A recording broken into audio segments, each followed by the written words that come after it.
हंगामे और आरोपों के बीच राहुल गांधी जो नेता प्रतिपक्ष हैं, उन्होंने एक बड़ा आरोप लगाया है।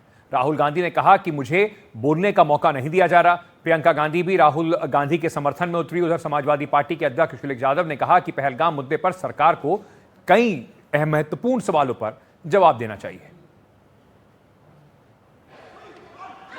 प्रश्न संख्या 3 सदन के अंदर हर चीज का जवाब देगी सरकार। नहीं, देखिए, सवाल ये है कि जो हाउस में डिफेंस मिनिस्टर को बोलने देते हैं, उनके लोगों को बोलने देते हैं, मगर अगर विपक्ष का कोई कुछ कहना चाहता है तो अलाउड नहीं है। मैं लीडर ऑफ अपोजिशन हूँ, मेरा हक है, तो मुझे तो कभी बोलने ही नहीं देते हैं। तो ये एक नया अप्रोच है। बट दौड़ के निकले हाउस से एक सेकंड में,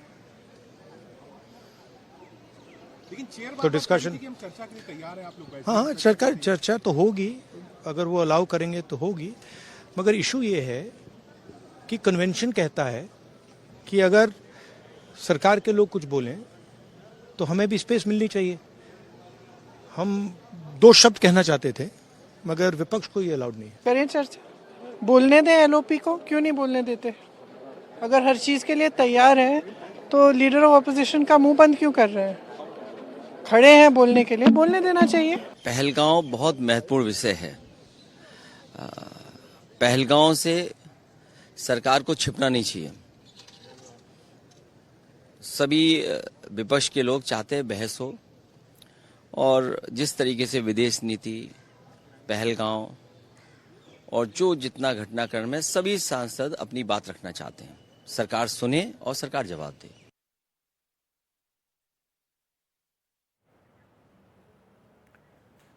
वहीं लोकसभा के साथ आज बिहार में विधानसभा का मॉनसून सत्र भी शुरू हुआ। इसमें विपक्ष ने राज्य में बढ़ते अपराध और वोटर लिस्ट के स्पेशल इन्वेस्टिगेशन, जो इंटेंसिव रिवीजन ड्राइव है, उस पर सरकार को जमकर घेरा। विपक्ष चुनाव से पहले, ये क्योंकि आखिरी सत्र होगा, अपनी बात रखने को आतुर दिखाई पड़ा। बिहार विधानसभा का मॉनसून सत्र विपक्ष के हंगामे के साथ शुरू हुआ। विपक्षी विधायक बिहार में बढ़ते अपराध और एसआईआर को लेकर प्रदर्शन कर रहे थे। विपक्ष के हाथों में नीतीश और प्रधानमंत्री के विरोध में पोस्टर थे। सत्र के पहले ही दिन साफ हो गया कि चुनाव से पहले विपक्ष सरकार को घेरने में कोई कसर नहीं छोड़ेगा। जैसा अंदाजा था, तेजस्वी यादव ने एसआईआर को मुद्दा बनाते हुए सरकार पर हमला किया। बिहार के डिप्टी सीएम सम्राट चौधरी ने तेजस्वी पर पलटवार किया। हर जगह हमारे गरीबों को वंचित ना किया जाए वोट के अधिकार से, उनका अस्तित्व ना मिटाया जाए, इसलिए हम लोग ये लड़ाई लड़ेंगे।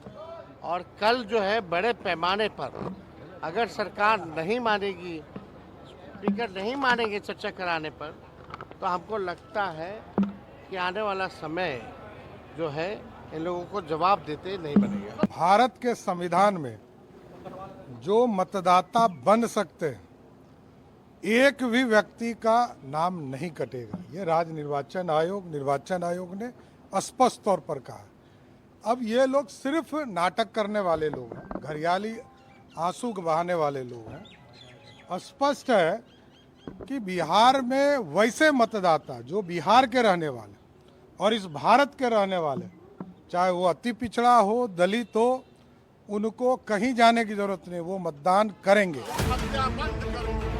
विपक्ष ने बढ़ते क्राइम ग्राफ को लेकर भी सरकार को घेरा। विपक्षी विधायकों ने विरोध मार्च निकाला और उन्होंने आरोप लगाया कि कानून व्यवस्था बिल्कुल चौपट है। सरकार जवाब नहीं दे रही है।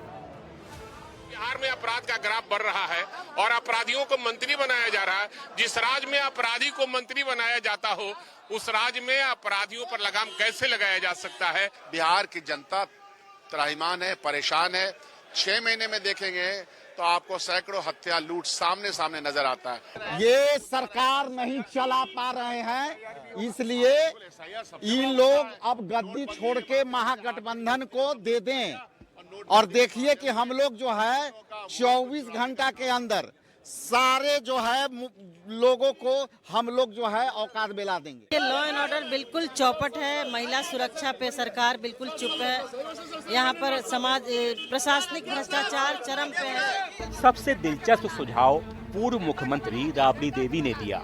उनका कहना है कि अगर नीतीश कुमार से बिहार संभल नहीं रहा है तो वे इस्तीफा दें और अपने बेटे को सीएम बनाएं। लॉ एंड ऑर्डर ठीक नहीं है, बिहार के लॉ एंड ऑर्डर ठीक नहीं है, अपराध बढ़ा हुआ है और देश भर में और बिहार में ज्यादा, खासकर बिहार में ज्यादा हो रहा है। नीतीश कुमार से समार नहीं खा रहा है।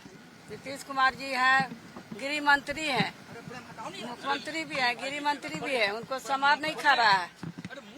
तो उनको तो यहाँ देखो ना मैडम, इस्तीफा देना चाहिए सीएम को।